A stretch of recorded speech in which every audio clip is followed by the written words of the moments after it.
Assalamualaikum warahmatullahi wabarakatuh. Selamat sore buat Tribuners dimanapun Anda berada. Salam sehat dan juga salam bahagia untuk kita semua. Jumpa lagi bersama saya Fioriana Jiratno. Kali ini dalam program Ngobrol Virtual edisi Jumat 18 April 2025. Dan tentunya hari ini kita sangat beruntung karena kita akan ditemani oleh dua narasumber yang tentunya sangat inspiratif juga dan akan membagikan bagaimana mungkin pandangan mereka atau kedua narasumber kita melihat santri dan juga alumni dari pesantren Al-Ikhlas Sulawesi Barat dapat menjadi atau juga mungkin bagi seluruh pesantren atau juga santri-santri di seluruh Indonesia gitu ya, dapat menjadi penggerak atau motor penggerak menuju Indonesia Emas 2045. Maka dari itu pada sore hari ini kita sudah mengemas perbincangan kita dengan tajuk ya, bagaimana santri menuju Indonesia Emas 2045 bersama narasumber kita. Ada Andre Guruta Ihsan Zainuddin LC Depil selaku pimpinan Pondok Pesantren Modern Al-Ikhlas Sulawesi Barat, dan juga ada Kakanda Apriyadi ST selaku Ketua Umum PB KAPMI atau yang disingkat dengan Korps Alumni Pondok Pesantren Modern Al-Ikhlas. Izinkan saya menyapa narasumber kita di sore hari ini. Assalamualaikum warahmatullahi wabarakatuh. Waalaikumsalam. Kakanda dan Ustadz. Gitu ya, waalaikumsalam. Dan tentunya mungkin pertanyaan awal dan juga dasar gitu ya, bagaimana kabar dari Ustadz dan juga Kakanda Apriyadi? Alhamdulillah selalu baik. Alhamdulillah. Iya. Mungkin kalau belakangan ini sedang disibuki oleh aktivitas apa aja nih? Dari Ustadz mungkin terlebih dahulu? Iya, paling fokus urus pondok aja. Oke, fokus ya bagaimana mungkin mendorong santri-santri juga untuk bisa menjadi atau juga mempersiapkan diri di masa depan begitu ya, Ustadz. Baik, kalau dari Kakanda Apriyadi sendiri? Mungkin hampir sama dengan anak guru Ihsan Zainuddin, fokus untuk hari-hari, dan alhamdulillah akhir ini sebagai pengurus fokus di pengurus alumni. Oke, dan selamat atas keterpilihannya baru-baru ini saja terpilih secara aklamasi ya menjadi ketua alumni begitu ya, ketua alumni. Bagaimana kesan-kesan yang dirasakan oleh Kak Apriyadi? Sepatah dua kata mungkin boleh. Terharu dan sangat amanah buat saya nanti ke depan. Baik. Nah, tentu saya tak lupa saya ucapkan terima kasih untuk anak guru saya pimpinan pondok, karena sebelum kongres itu saya banyak konsultasi dengan beliau, termasuk pengurus KAPMI sebelumnya. Saya selalu, karena ya terus terang kapasitas ke sana masih jauh sebenarnya untuk menjadi, tapi mungkin ini satu amanah besar, dan terima kasih untuk saya ucapkan banyak terima kasih untuk saudara-saudara saya di lintas alumni, entah itu alumni angkatan dari 90 hingga sekarang, itu terima kasih banyak telah saya mengamanahkan. Dan akan terus mendedikasikan dirinya begitu ya sebagai alumnus dari Ponpes Al-Ikhlas Sulawesi Barat. Izin mungkin Pak Ustadz mungkin boleh sampaikan kepada kami sebagai umat awam, mungkin kalau mendengar kata santri gitu ya, berarti kita tahunya seseorang atau mungkin anak yang sedang menempuh pendidikan di lembaga pendidikan lebih islami begitu. Jadi mereka bisa hatam soal Al-Quran dan sebagainya mungkin ya. Tapi kalau boleh dijelaskan kepada kami, sudut pandang santri dari Pak Ustadz sendiri seperti apa? Baik, bismillahirrahmanirrahim. Assalamualaikum warahmatullahi wabarakatuh. Alhamdulillah, wassalatu wassalamu ala rasulillah wa ala alihi wa sahbihi ajma'in, amma ba'd. Jadi santri itu kan istilah khusus untuk dunia pesantren. Siswa atau pelajar yang belajar di pondok itu ya disebut santri. Kira-kira begitu. Nah, santri ini kan biasanya itu secara umum nih, memang tinggal di pesantren yang itu diharuskan mondok, tinggal di pondok. Kalau pelajar yang lain kan di sekolah umum kan biasanya terbatas ya, mulai pagi sampai sore atau siang pulang ke rumah. Kalau santri kan memang tinggal menetap di pondok, nanti pulang, kadang-kadang pulang berlibur di libur semester atau libur tahunan misalnya. Dan memang santri adalah satu komponen dari 5 komponen yang yang mencakup pesantren itu. Jadi di pesantren itu sebetulnya sekurang-kurangnya ada 5 unsur. Ada kiai atau ada pengasuh ustadz-ustadz, kemudian ada santrinya tadi sebagai anak didik yang menuntut ilmu, kemudian ada gedung, ada asrama, terus ada masjid. Nah, yang terakhir itu ada pembelajaran klasik kitab kuning. Jadi ini 5 unsur yang mesti terpenuhi di sebuah institusi bernama pesantren. Seperti itu. 5 ini yang menjadi komponen Iya. paling penting Betul. atas adanya atau pendirian suatu pesantren. Betul, Gitu. iya. Jadi kalau tidak ada salah satunya maka akan istilahnya patah gitu ya, Iya. tidak lengkap begitu. Dan itu sudah dicantumkan dalam undang-undang Oke, pesantrenan. baik. Ya. Nah, kalau berbicara tentang undang-undang berarti sudah legitimasinya sudah terpercaya atau terakui begitu oleh negara. Betul. Itu undang-undang nomor berapa mungkin, Iya. Ustaz? Jadi pada tahun 2019 ya, ada Undang-Undang nomor 18 tahun 2019. Jadi pemerintah kita sudah mengakui pesantren, eksistensi pesantren, bahkan pemerintah sangat serius untuk menjadikan pesantren ini sebagai bagian dari pembangunan di di negeri kita. Karena memang pesantren itu kan dari dulu secara historis ya punya kontribusi ya, kontribusi yang panjang. Jauh sebelum bangsa ini merdeka gitu ya. Jadi perjuangan para kiai, santri ya bahu membahu membantu agar kita lepas dari penjajah. Makanya kita kenal dengan istilah misalnya resolusi jihad ya yang dicetuskan atau dikomandoi oleh Mbah Hashim gitu ya, Kiai Haji Hashim Asy'ari pendiri NU. Dalam hal ini disitulah kemudian gelora santri ya di bawah naungan kiai, bimbingan kiai berkontribusi untuk berjuang di memerdekakan bangsa ini. Kalau tadi Ustadz mungkin sebut gelora gitu ya, bagaimana para santri-santri ikut juga memerdekakan pada secara historis begitu. Kalau dari sekarang ini fenomena atau mungkin animo masyarakat yang dilihat oleh Ustadz seperti apa? Apakah mungkin anak muda juga masih seperti itu semangatnya atau mungkin agak kendor atau kayak gimana? Iya, jadi kalau melihat kalau yang dimaksud adalah bagaimana respon ya masyarakat Indonesia terhadap pesantren, saya kira dari tahun ke tahun makin besar ya. Apalagi kemarin waktu ada COVID, jadi masyarakat orang tua khawatir anaknya terpapar COVID, jadi memilih pesantren. Jadi waktu itu memang ada gelombang atensi yang besar belajar di pondok karena waktu itu COVID ya. Tapi pada dasarnya sekarang ini memang kita tidak bisa pungkir bahwa model pendidikan yang paling ideal itu untuk di Islam di negara kita ini ya pesantren gitu. Ya karena memang pembinaannya itu full ya, terpadu dan itu 24 jam. Dari mulai santri bangun ya, dari tidurnya sampai tidur kembali itu kan dibina, dikontrol. Ya, jadi dan kita tahu sekarang ya pengaruh perkembangan teknologi ya, HP ya. Itu kalau di rumah kan kadang-kadang tidak terkontrol. Tapi kalau di pesantren pada umumnya itu belum masih belum boleh untuk menggunakan HP secara umum. Jadi lebih disiplin. Iya.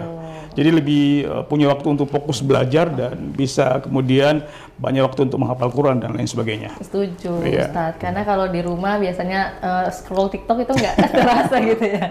Oke, terima kasih Ustadz atas informasi awalnya. Kalau dari Kak Apriyadi sendiri mungkin sebagai alumni gitu ya, kita mau dengar apakah mungkin pada masa kecil dulu gitu ya atau masa remaja bercita-cita sebagai apa? Atau mungkin pernah membayangkan nggak menjadi alumni dari pesantren Al-Ikhlas atau juga sekarang ini aktif ke organisasi kepemudaan?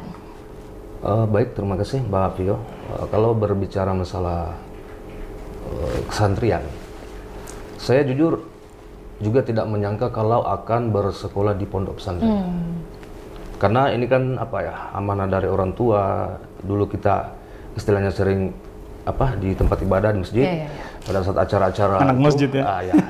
Jadi pernah, tapi itu akan sangat panjang untuk cerita. Tapi kesimpulannya adalah apa yang ada hari ini, saya mewakili atas teman-teman para alumni terkhusus untuk pondok pesantren bahwa betapa kekuatan spiritual mental itu selalu mengiringi kita. Saya berpendapat bahwa setiap kita beraktivitas ada saja momen-momen di mana untuk mempertimbangkan sesuai itu kita selalu mengingat di mana kita sekolah dengan ilmu, dengan nilai-nilai spiritual keagamaan itu sangat membantu kami untuk masa-masa sekarang dan masa depan.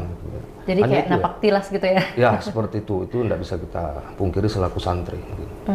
Mungkin itu hanya yang bisa saya sampaikan dan mudah-mudahan ilmu-ilmu yang kami dapat beberapa tahun silam itu akan menjadi bekal kami hingga hari ini dan untuk masa depan, terus untuk para santri, alumni santri. Baik, Tribuners, itulah tadi salah satu testimoni awal ya dari alumni Pondok Pesantren Al-Ikhlas Sulawesi Barat khususnya. Nah, kalau kita kembali lagi ke Ustadz, mungkin berdasarkan histori, mungkin kita lebih sering bahas histori mengenai kapan berdirinya Ponpes Al-Ikhlas Sulbar sendiri dan mungkin bagaimana perkembangannya hingga kini, boleh dijelaskan kepada kita secara singkat? Baik Mbak Pio ya. Jadi saya mulai dulu dari nama ya. Jadi nama pondok kita itu Pondok Pesantren Modern Al-Ikhlas ya. Modern Al-Ikhlas. Lampoko ini nama desa. Ya. Jadi pesantren ini di Lampoko di Kecamatan Cambalagian, Kabupaten Polewali Mandar, Sulawesi Barat. Dulu saat berdiri di tahun 92 itu masih bagian dari Sulawesi Selatan. Sulbar kan baru berdiri resmi itu 2004 ya kira-kira. Jadi ini didirikan oleh seorang saudagar yang sangat peduli dengan dunia pendidikan, dan beliau sebetulnya masih ada, alhamdulillah. Dan sungguh terus terang setiap kali mengingat nama beliau itu atau mengingat beliau ada rasa haru dan bangga serta rasa yang kadang-kadang susah diekspresikan dengan kata-kata begitu, karena ini sosok yang sangat ikhlas ya. Jadi betul-betul dia impakkan seluruh hartanya untuk membangun pondok itu. Kan biasanya pondok-pondok kan secara umum dibangun oleh kiai awalnya kan. Nah, ini beda. Ini dibangun oleh seorang tokoh atau seorang pedagang katakanlah waktu itu, seorang pebisnis yang sukses, yang peduli dengan dunia pendidikan.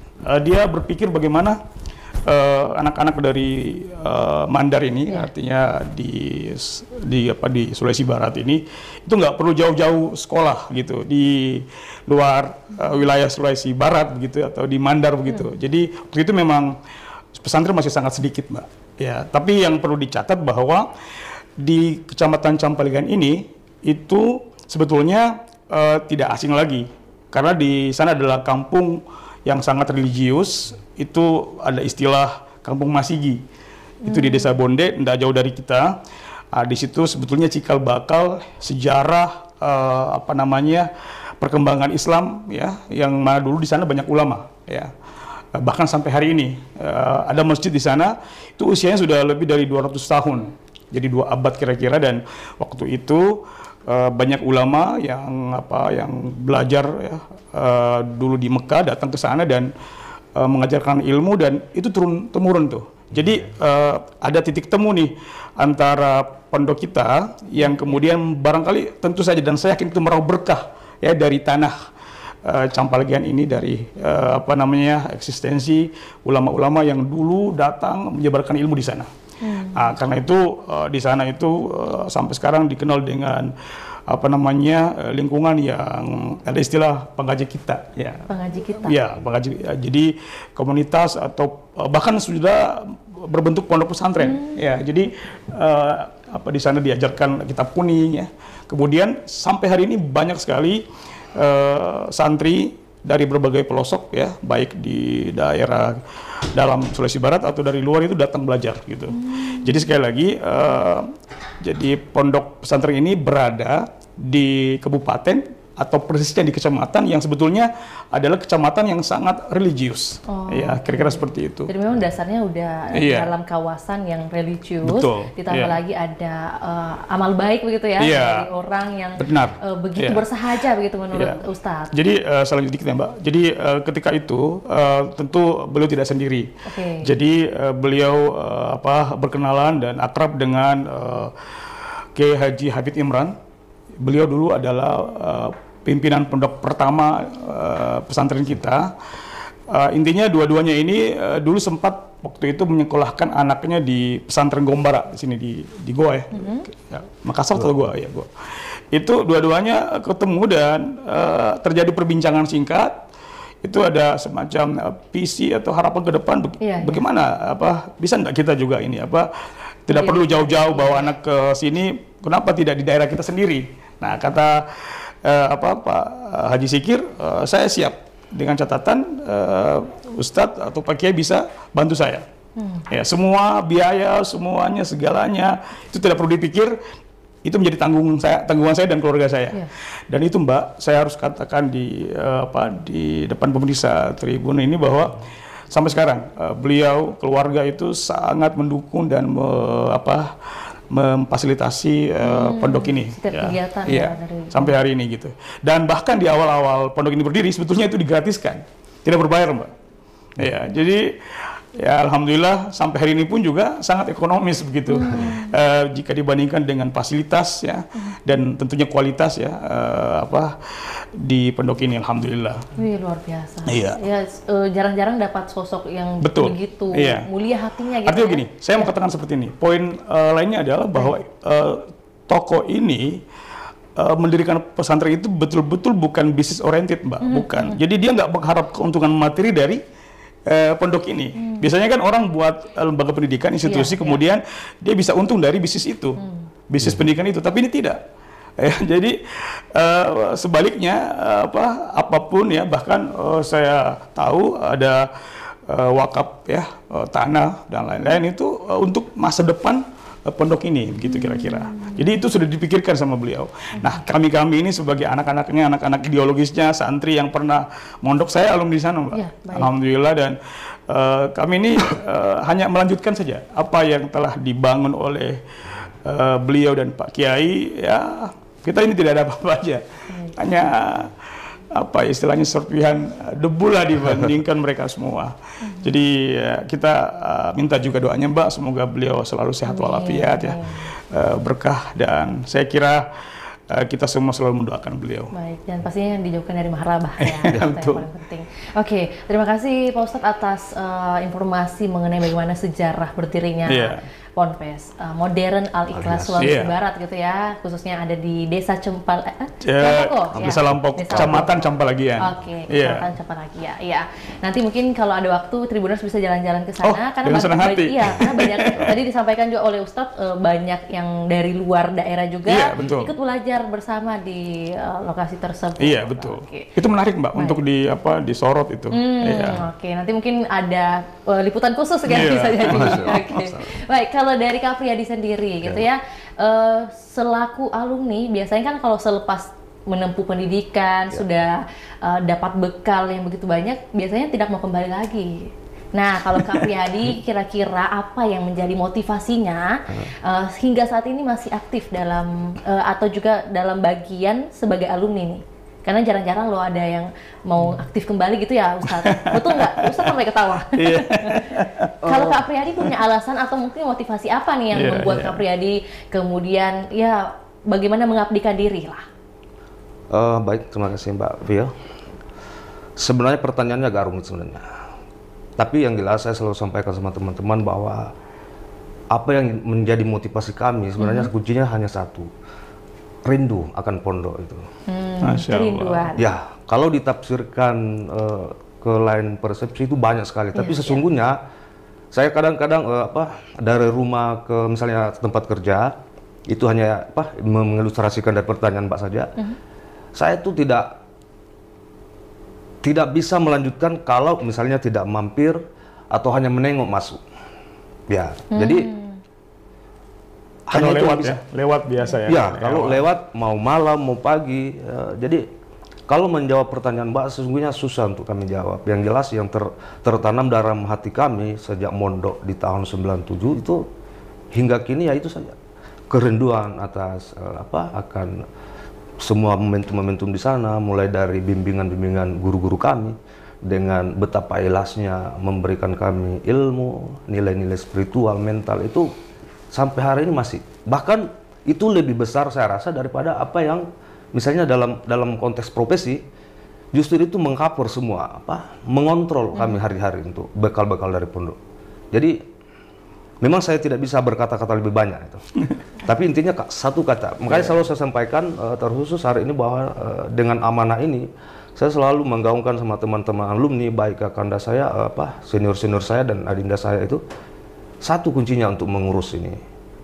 Rindu ke pondok. Jangan tidak usah ke kami. Minimal rindu ke pondok atas apa yang terjadi selama ini, ilmu-ilmu yang Anda terima dari keikhlasan pembina, itu bawa ke dalam hati kita untuk membangun ini terkhusus untuk organisasi alumni ini. Saya sampai ke situ bahwa jadi kata kuncinya itu tadi, rindu pondok dan cintai masa lalumu di pondok. Insya Allah itu akan menjadi penguat kita, baik itu aktivitas kita sehari-hari di luar, terutama khusus organisasi ini, organisasi alumni. Jadi mungkin dari aspek lain mungkin akan dibantu karena beliau ini jujur. Selain anak guru saya pimpinan pondok, Kanda Ihsan Sanudin, beliau juga sempat menjadi kakak kelas saya. Oh, senior ya. Gitu, Jadi kita ya minta maaf kalau hari ini kita harus bernostalgia. Beliau ini jujur waktu sekolah salah satu inspirasi kami. Baik itu kedisiplinan, baik itu nasihat-nasihat ya dalam senior. Sampai hari ini masih ya, terutama di bidang kegiatan pramuka itu atau ospil lainnya. Jadi sangat panjang untuk kita bahas. Intinya kata kuncinya adalah kami masih rindu untuk mondok. Iya, jadi saya tambahkan dikit ya, Mbak. Karena ini kan saya juga bicara sebagai alumni. Baik, ya. Saya mondok 6 tahun di sana dan alhamdulillah.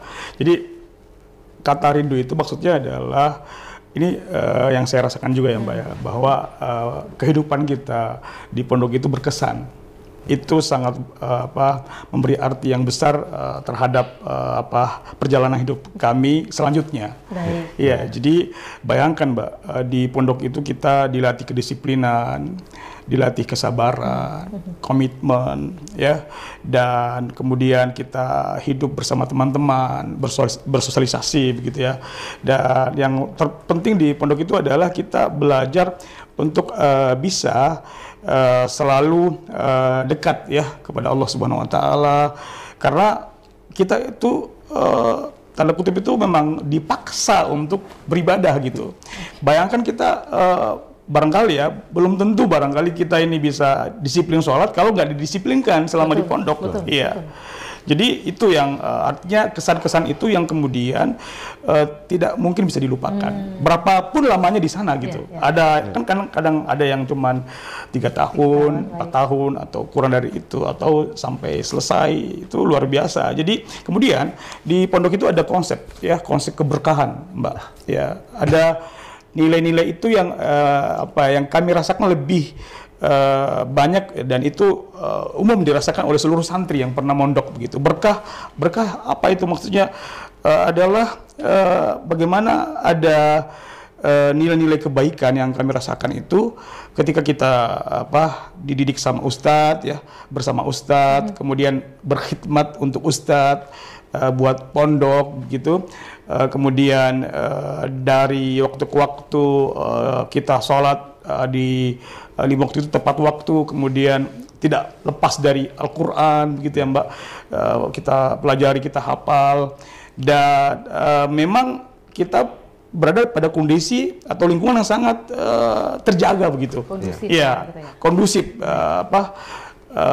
kita dijaga untuk tidak bebas sebebas-bebasnya.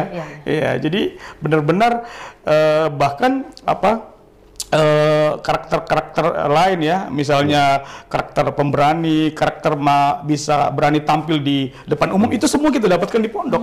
Iya, yang tadinya kita malu-malu, kita introvert. Ya, introvert ya, mau tidak mau kita berbaur gitu. Ya, apalagi di pondok kita dilatih ada skill public speaking, latihan ceramah gitu ya, Mbak. Jadi kehidupan itu, terutama kehidupan 24 jam ini Mbak. Ya, jadi kita tidak pulang ke rumah setelah jam formal, kita di asrama, ketemu dengan teman yang sama, ya, bersama dengan guru-guru kita, yang kita lihat itu sangat ikhlas membina.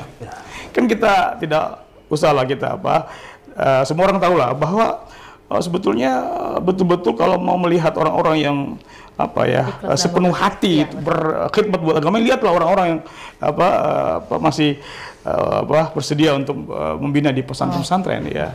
Ya meskipun tentu ya aspek-aspek profesionalisme gitu ya dan manajemen itu diperbaiki terus supaya pihak pondok yayasan juga berpikir untuk kesejahteraan mereka tentunya gitu. Ya, tetap ada evaluasi. Iya, tapi secara umum siapapun kiai ya, ustadz ya, ustadzah ya, Ibu Nyai itu mereka Masya Allah itu menganggap kita itu ya anaknya begitu. Tanpa membedakan. Iya betul ya itu. Jadi ada cinta kasih, ada kebersamaan yang nilainya itu susah Pak untuk dibandingkan di tempat lain. Ya itu yang mengesankan dan membuat rindu. Kira-kira seperti itu. Makanya motivasi terjawab.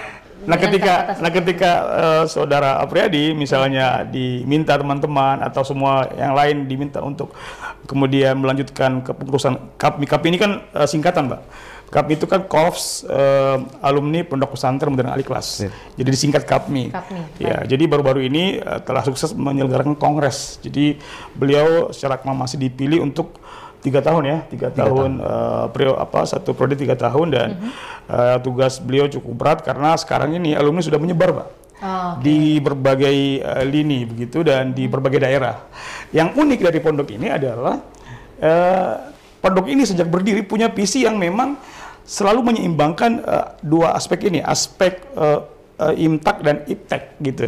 Iya, itulah makanya tidak heran kalau alumninya di sini ya itu benar-benar bebas begitu mau jadi apapun, tapi berjiwa santri. Saya beri contoh, beliau saja ini santri tapi dia ini seorang seniman Mbak. Ya ini jago lukis ini, bahkan sudah menjadi guru internasional. Ya jadi dia sudah banyak murid-muridnya bule ini ya yang diajar melukis dan lain sebagainya. Artinya luar biasa. Jadi banyak yang jadi dokter sekarang, alhamdulillah jadi dosen, jadi politisi bahkan ya. Jadi ini kita melihat bahwa pondok ini unik ya, berbeda dan alhamdulillah ketika kita bertemu di sebuah acara, ada sebuah event reuni seperti itu dan sebentar juga nanti ada acara nanti, itu rasa-rasanya kembali memori-memori yang pernah kita dapatkan di sana dan itu luar biasa Mbak. Jadi kalau ketemu itu silaturahmi sekalian flashback itu memori-memori indah yang bisa atau mungkin sudah tidak bisa terulang gitu. Tadi mungkin sempat dibahas sedikit sama Ustadz bahwa pondok pesantren modern Al-Ikhlas Sulawesi Barat ini itu kan bukan hanya fokus pada ilmu agama saja. Ini sekali lagi karena tadi sempat disinggung bahwa akan ada agenda yang mana akan dihadiri oleh para diaspora-diaspora yang merupakan alumni dari pesantren pondok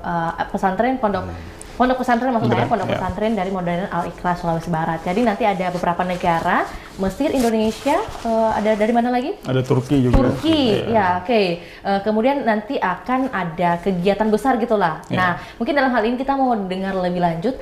Sebenarnya bagaimana sih kita berbicara tentang kurikulum dulu, Ustadz Dalam menyongsong 2045 ini, Indonesia Emas 2045, Ponpes Modern Al-Ikhlas Sulawesi Barat itu kira-kira memberikan atau mengaplikasikan kurikulum seperti apa sih?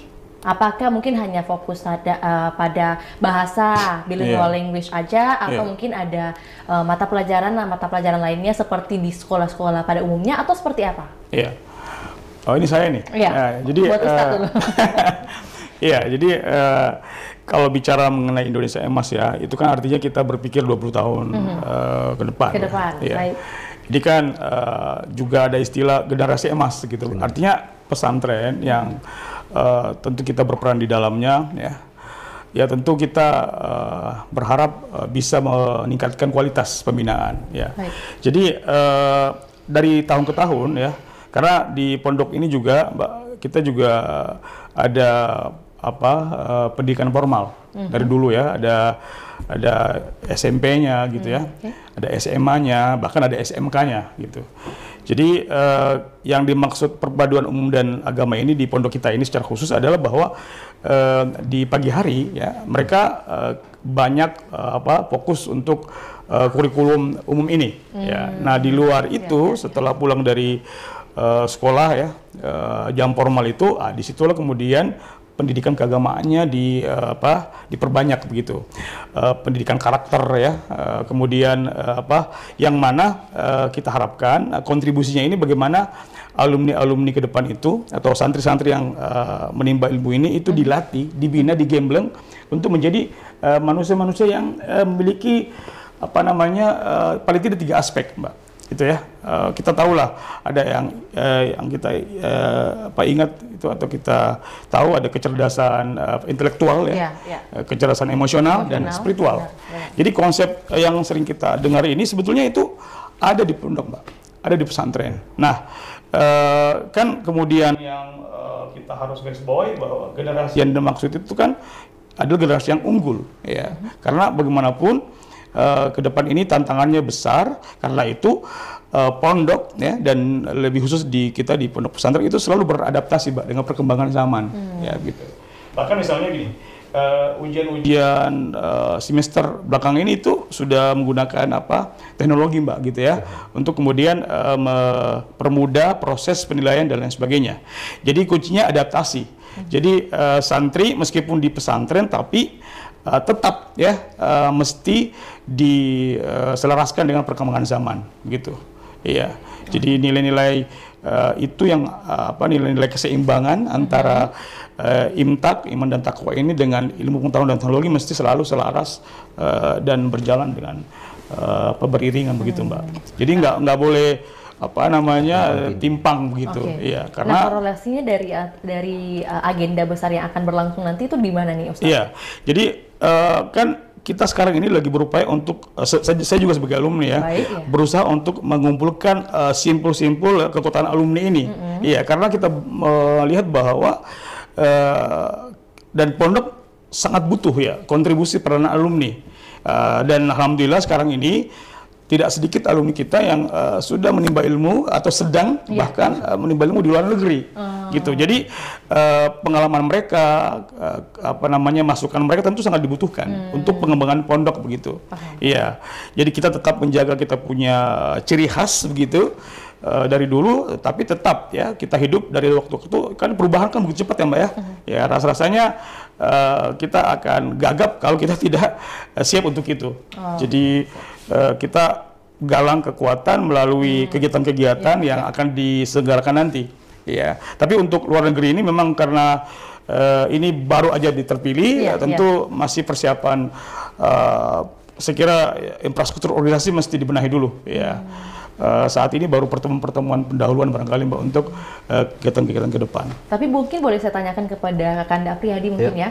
Tentunya masih ada pertemuan-pertemuan yang sedang berlangsung dan mungkin yang memperbaiki mengenai struktural organisasi ya. Tapi pastinya ada rencana ke depan. Kira-kira program seperti apa yang akan dijalankan begitu ya, khususnya dari PB KAPMI yang berorientasi kepada visi Indonesia Emas 2045. Kira-kira seperti apa nih, Kak? Baik, makasih Mbak Pia. Untuk sebenarnya kan pasca kongres kemarin kan sudah ada beberapa rekomendasi yang akan menjadi rujukan kita sebagai program kerja 3 tahun ke depan. Ada banyak hal yang akan kita lakukan, termasuk misalnya di ruang lingkup pondok sendiri bagaimana kita membuat program alumni berbagi, seperti ada interaksi dengan santri yang akan menjadi alumni, calon alumni, jadi mahasiswa ya, calon mahasiswa. Jadi di situ ada interaksi untuk bagaimana berkomunikasi dengan para calon alumni ini untuk kedepannya seperti apa, dan kira-kira sharing seperti itu. Terus yang program selanjutnya itu mungkin ada di luar pondok itu, seperti misalnya bakti sosial mungkin, dan ya korelasinya dengan Indonesia Emas ini ya. Saya belum bisa menjelaskan secara detail bahwa seperti apa, tapi ya yang menjadi poin dari Indonesia Emas itu kan terkait masalah sumber daya manusianya itu sendiri. Jadi tugas kami selaku di ruang lingkup organisasi ini, terkhusus untuk di alumni pondok pesantren ini, ya semaksimal mungkin bisa menjadi lini tengah sebenarnya untuk di lintas santri itu. Dan untuk ke depan seperti apa melihat cita-cita Indonesia ini, bagaimana kita menjadi bagian penting dari cita-cita Indonesia tersebut dengan beberapa program kerja yang sudah dilaksanakan jauh sebelum saya, karena saya ini pengurus yang ke-12. Ya, berarti kongres ke-12 kemarin. Ya, jadi saya hanya melanjutkan beberapa program teman-teman yang sudah dari periode pertama hingga kini. Tentu ke depan ini akan ada beberapa inovasi yang akan kami lakukan, bagaimana mengefisiensikan program ini sehingga di durasi 3 tahun ini bisa bekerja maksimal, tentu dengan semangat dan dorongan dari teman-teman alumni itu sendiri. Dan ya terkait untuk kegiatan yang akan terjadi nanti ini juga nanti halal bihalal ini akan menjadi ruang-ruang komunikasi untuk ke depan KAP ini seperti apa ini, seperti apa baik ini secara hubungan kita ke pondok maupun dengan yang dimaksud tadi untuk menjadi bagian dari cita-cita Indonesia ini menuju Indonesia Emas 2045. Saya pikir seperti itu, Mbak, mungkin. Kalau Kak Priyadi sendiri mungkin udah punya bayangan nggak tantangan terbesarnya nanti ada di mana? Ya, tantangan, kalau kita bicara tantangan yang sepanjang saya lihat ini adalah antara bagaimana terlepas dari inovasi-inovasi digitalisasi yang ada sekarang ini, bagaimana ya lagi-lagi saya bahas bekal kami, keilmuan kami di pondok ini mampu menjadi sinergi untuk tantangan ke depan, bahwa selalu saya mendapatkan pesan dari pondok bahwa kalau kita mau istilahnya mau mencerdaskan diri kita, kalau tanpa mental dan bekal keagamaan, spiritual, mungkin ya itu akan menjadi tantangan besar sebenarnya. Lagi-lagi saya berbicara tentang background kami yang dari santri untuk menuju Indonesia Merdeka ini, ya memang tantangannya cuma itu. Terlepas dari itu ya masih bisa kita upayakan. Lebih. Berarti mungkin satu pesan dari Kak Priyadi kepada santri atau calon alumni santri nantinya dari Ponpes Modern Al-Ikhlas Sulawesi Barat yang ingin disampaikan dan di-highlight mungkin untuk para santri ini. Seperti apa yang mau diberikan masukan, mungkin seperti apa kepada para santri saat ini yang sedang menempuh pendidikannya? Ya, lagi-lagi pesan saya untuk calon alumni santri yang ya lagi-lagi tidak akan jauh dari apa yang selama ini kami terima di pondok sebelum calon alumni itu, bahwa kualitas akhlak itu penting. Kualitas? Ya, ilmu yang sudah diberikan pembina kita itu jangan sampai berhenti setelah keluar. Itu saja modalnya bagi saya, karena itu modal besar untuk menentukan cita-citamu terwujud atau tidaknya itu. Mau kemana, entah itu mau mengambil profesi lain misalnya, ya saya sampaikan selalu saya sampaikan sama adik-adik yang kemarin ini, bahwa raihlah cita-citamu dengan basic apa yang Anda terima di pondok, ilmu-ilmu spiritual, nilai-nilai nilai-nilai keagamaan, dan ya mental spiritual itulah modal itu untuk menuju ke jenjang selanjutnya untuk para calon alumni. Jadi bukan hanya ilmu, tapi bagaimana kita bisa mengelola emosional, kemudian skill-skill yang ada begitu ya? Ya, jadi menurut saya kan selalu saya ingat pesan pembina itu apa? Ya, ilmu itu adalah cahaya. Ketika kita berilmu mungkin akan bercahaya, tapi tanpa agama, tanpa bekal spiritual keagamaan, mungkin ya kalau bahasa saya di dunia seni itu ya cahaya itu akan redup. Mungkin itu dari saya. Oke, terima kasih Kak Priyadi. Mungkin terakhir untuk Ustadz sendiri, Ustadz, harapan Ustadz kepada santri atau juga alumni dari Ponpes Modern Al-Ikhlas Sulawesi Barat dalam 20 tahun ke depan menyongsong Indonesia Maju, Indonesia Emas 2045, kira-kira apa? Iya, tentu saja poin utama adalah kita harus pertama bersungguh-sungguh, ya, bersungguh-sungguh untuk belajar ya dimanapun kita berada. Secara umum ya, di pesantren ya kita harus sabar, ya, sabar. Karena proses di pesantren itu pada dasarnya kalau dijalani dengan baik itu sejalan dan senapas dengan harapan bangsa kita ya, atau negara kita untuk melahirkan generasi yang unggul. Kemudian makanya di pondok hari ini kita coba buat satu slogan atau prinsip yang menjadi cita-cita sedang dan akan datang begitu, bahwa santri kita itu harusnya punya 3 komponen dasar begitu, atau komponen utama. Yang pertama harus berakhlak ya. Tadi yang sudah disampaikan sama Pak Priyadi ini, bahwa ya itu akhlak itu mesti gitu, karena itu menjadi satu hal yang diharapkan dimanapun kita berada. Yang kedua adalah santri itu harus berilmu ya. Kenapa dikedepankan akhlak? Karena kita yakin di pesantren itu kudu berakhlak dulu sebelum belajar. Karena bahaya kalau orang punya ilmu tapi tidak punya akhlak begitu, Mbak. Nah, dan yang terakhir adalah ini dalam rangka kompetisi dan biar ke depan kan kita di dunia ini kan harus berkompetisi ya. Jadi santri terus berprestasi gitu supaya dia bisa eksis ya dimanapun dia bisa dimanapun berada begitu. Jadi santri yang berakhlak, berilmu dan berprestasi itu menjadi kata kunci untuk pembinaan saat ini, Mbak, di pondok kita. Ya, sekiranya demikian. Jadi yang penting untuk seluruh santri begitu ya. Tadi mungkin sudah disampaikan bahwa bukan hanya berlaku untuk Ponpes Modern Al-Ikhlas Sulawesi Barat saja, tapi berlaku untuk seluruh santri dimanapun berada untuk sedang menimba ilmu. Mungkin yang paling penting adalah bagaimana berakhlak, itu yang harus diutamakan, berilmu dan juga pastinya berprestasi gitu. Jadi kalau misalnya punya skill tinggal dikembangkan dan paling penting adalah bagaimana tetap berakhlak dimanapun berada gitu. Betul. Ya paling penting. Oke, mungkin untuk agenda selanjutnya nanti yang ada sharing-sharing session mungkin dengan para diaspora itu akan diselenggarakan kapan, Ustadz, atau juga dalam waktu dekat ini, Mbak? Dalam waktu dekat.